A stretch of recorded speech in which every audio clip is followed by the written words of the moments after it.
बिस्मिल्लाहिर्रहमानिर्रहीम। Dear students, basketball के हवाले से चंद मज़ीद टर्मिनोलॉजी के साथ हम अपने लेक्चर का आगाज़ करेंगे। तो डिफरेंट टर्मिनोलॉजीज़ जो बास्केटबॉल के हवाले से, उसकी गेम के हवाले से यूज़ होती हैं, उनकी डिस्क्रिप्शन आपको बताई जाएगी जी। तो फर्स्ट ऑफ़ ऑल हम जो चीज़ डिस्कस करने जा रहे हैं जी, उसे हम कहते हैं शॉट। SHOT, शॉट कहते हैं।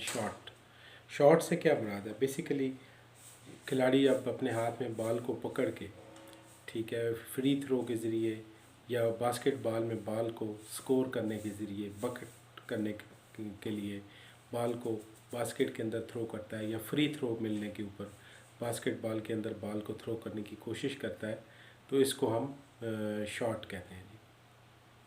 यानी कि आप जब फील्ड गोल करने के लिए या फ्री थ्रो के ऊपर बास्केटबॉल को बकेट करने के लिए कुछ बॉल जो है वो बास्केट की तरफ फेंकते हैं, तो ये अमल जो है आपका शॉट कहलाता है।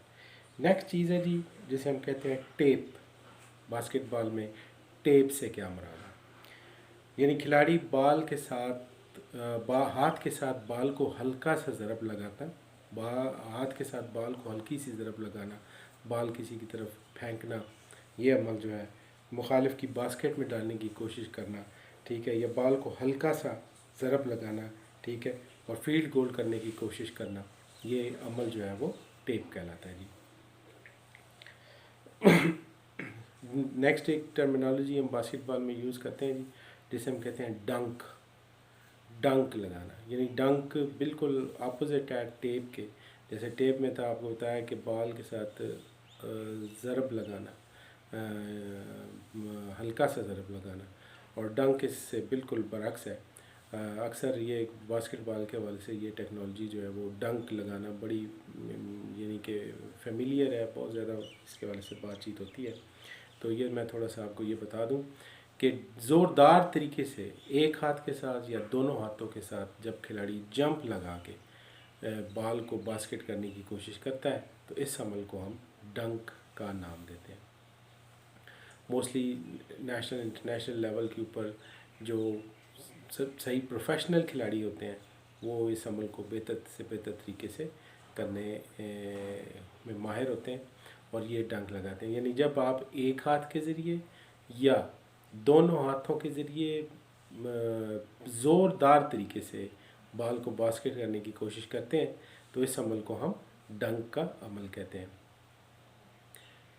तो नेक्स्ट जो चीज़ हम डिस्कस करेंगे जी डंक के बाद, वो है जी ब्लॉकिंग।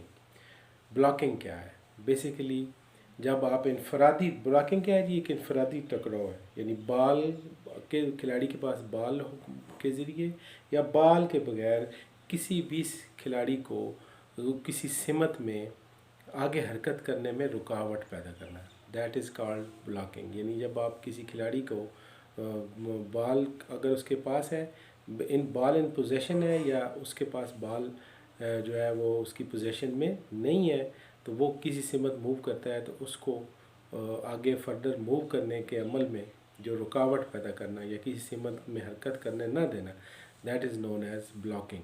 ये अमल जो है वो बास्केटबॉल में अंदर ब्लॉकिंग कहलाता है। नेक्स्ट चीज़ है जी कि जिसको हम यूज़ करते हैं चार्जिंग। वर्ड है चार्जिंग का इस्तेमाल करना। यानी चार्जिंग क्या है जी? चार्जिंग एक इनफरादी टकराव है जो बॉल के साथ या बॉल के बगैर मुखालिफ खिलाड़ी को धकेलना, ठीक है, मुखालिफ खिलाड़ी को धकेलना या हरकत करते हुए कि इसके जिस्म से जा लगना, यानी मूव करते हुए इसके जिस्म के साथ जिस्म का लगा देना या उसको यानी कि धकेलने की कोशिश करना, ये जो अमल है इसको हम ब्लॉकिंग का इसको हम चार्जिंग का नाम देते हैं।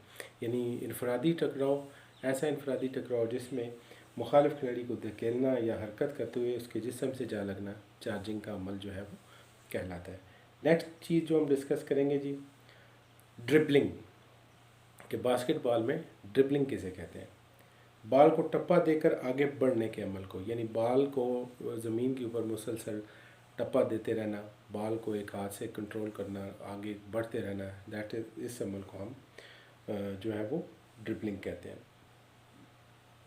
नेक्स्ट चंद फाउल है, एक दो फाउल हमने यहाँ पे डिस्कस करेंगे जी।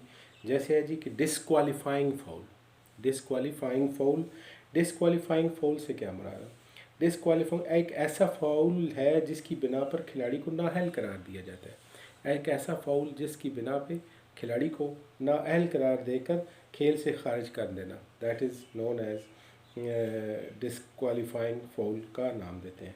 नेक्स्ट हम जो चीज़ डिस्कस करेंगे जिसे कहते हैं फील्ड गोल, यानी खेल के दौरान कोर्ट से स्कोर बनाने का अमल जो है वो फील्ड गोल कहलाता है। जब आपका अमल आप स्कोर कर लेते हैं, यानी आप 3 पॉइंट फील्ड गोल एरिया के अंदर से अगर स्कोर करते हैं तो 2 पॉइंट मिलेंगे। फ्री थ्रो के ऊपर इसके ज़रिए अगर आप स्कोर करते हैं तो आपको 1 पॉइंट मिलेगा, या फिर आप फिर 3 पॉइंट फील्ड गोल एरिया के बाहर से आप स्कोर करते हैं तो फिर आपको 3 पॉइंट अवार्ड किए जाते हैं।